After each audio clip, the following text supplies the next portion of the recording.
successful conference, really. Indeed it has. Thank you. Well, it has been a great pleasure to meet you, Sam and Lynn. Yes, we've enjoyed meeting you too, Victor. Yes, it's been great. What a pity you have to go home. Well, all good things must come to an end, but I'm sure we'll meet again. Yes, I hope so. And good luck with your business. I'm sure it will go well. And I wish you every success too. Well, I think we should drink a toast to the end of the conference and to ourselves. Here's to us. Cheers. Cheers. We should keep in touch. Yes. Have I given you my card? Ah, no. Thanks very much. Here's mine. Do you have a card, Lynn? Yes. Thank you. I'll send you an email. And if you're ever in Singapore, you must look me up. We certainly will. And you have my number. When you're next in Sydney, give me a call. We'll have a drink. May I take these? Well, I'd better get going or miss my flight. Have a good flight home. Bon voyage. Goodbye until next time. Goodbye.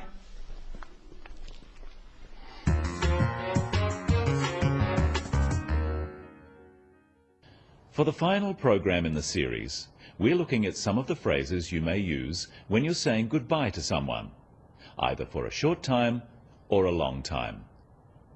In our example, Victor is from another country, and he's about to go back home. At a conference, he's met Sam and Lynn. It has been a great pleasure to meet you, Sam and Lynn. Yes, we've enjoyed meeting you too, Victor. Yes, it's been great. What a pity you have to go home. There are various phrases you can use to express how enjoyable it was to meet someone. Which one you use depends on how well you got to know them. Practice some of these phrases with Victor. It's been a great pleasure to meet you. I have enjoyed meeting you. I'm so glad to have met you. Nice to meet you.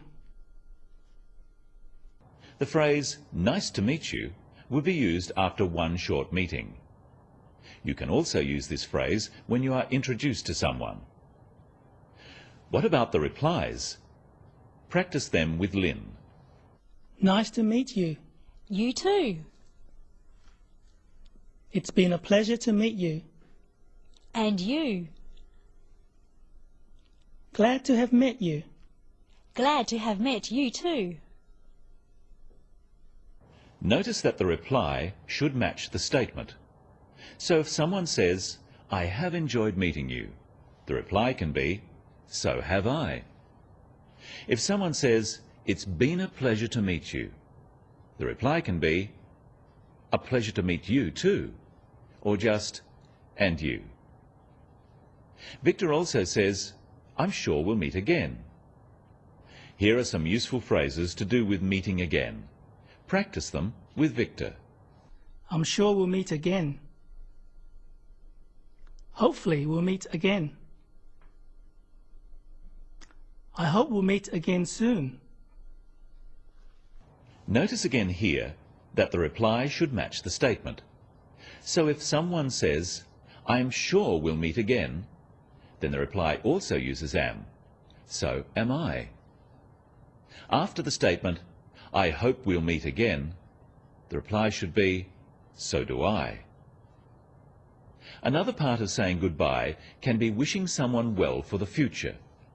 And good luck with your business. I'm sure it will go well. And I wish you every success too. Sam proposes a toast. Watch how he does this. Well, I think we should drink a toast to the end of the conference and to ourselves. Here's to us. Cheers. Cheers. This is an informal toast. Sam says, I think we should drink a toast. Another phrase he could use is, let's drink to. For example, let's drink to the end of the conference, or let's drink to our future meeting. Then they clink their glasses together and say, cheers. Here's another version of the toast. Let's drink to our next meeting. Our next meeting. Cheers. And of course, the toast doesn't have to be alcohol. It can be any kind of drink. The next part of their conversation is about keeping in touch or keeping in contact. We should keep in touch. Yes. Have I given you my card? Ah, no. Thanks very much. Here's mine. Do you have a card, Lynn? Yes. Thank you. I'll send you an email. Repeat the phrases after Sam. We must keep in touch. We must keep in contact. Here's my card. Would you like my card? Do you have a card? The next part of their conversation is about meeting again. Listen. And if you're ever in Singapore, you must look me up. We certainly will. And you have my number. When you're next in Sydney, give me a call. We'll have a drink. To look someone up just means to arrange a meeting. When Victor says, "You must look me up," he is inviting Sam and Lynn to meet him if they are in Singapore. This is more of a social invitation than a business one. Using the word must is not like an order here. It suggests that Victor will be very happy if Sam sees him in Singapore. And in the same way, Sam says, "Give me a call," to Victor. It sounds like an order, but in fact it's an invitation. It's important to get the intonation, the way you say it, right, so that it sounds like an invitation and not an order. You must look me up when you're in Singapore. And if I don't? I'll never speak to you again. Practice these kinds of invitations with Victor. You must look me up next time you're in town.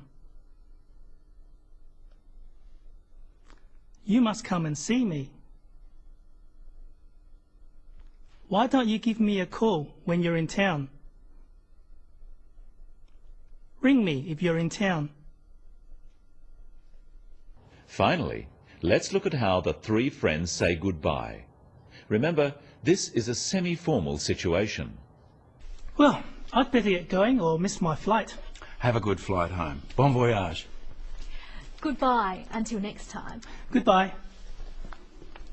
There are a few ways of saying goodbye, but the simplest and best is simply goodbye. Sam says bon voyage, a French phrase which is also quite common for someone who is travelling. Now let's review and practice some of the phrases we've learnt today. It's been a pleasure to meet you. I'm sure we'll meet again. We must keep in touch. Give me a call when you're in town. I've enjoyed meeting you. I wish you every success for the future. May I give you my card? Best wishes for the future. I hope you have a good flight home.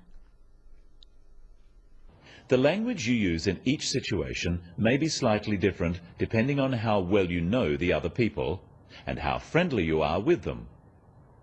If the situation is social and you have become quite friendly, you may use slightly less formal language. But it's important not to forget the usual expressions of good wishes, such as for a good flight home, and to say how you've enjoyed meeting the other person. But don't go too far. Well, I'd better get going or I'll miss my flight. I'm going to miss you, Victor. So am I. What will we do without you? Be strong. Will we meet again? I know we will. Goodbye. Goodbye, Victor. Bon voyage. You forgot my card! Well, I've enjoyed helping you with the business of English, and I hope you've enjoyed learning some useful phrases and expressions in English, and that you'll be able to put them into practice soon. Goodbye and good luck.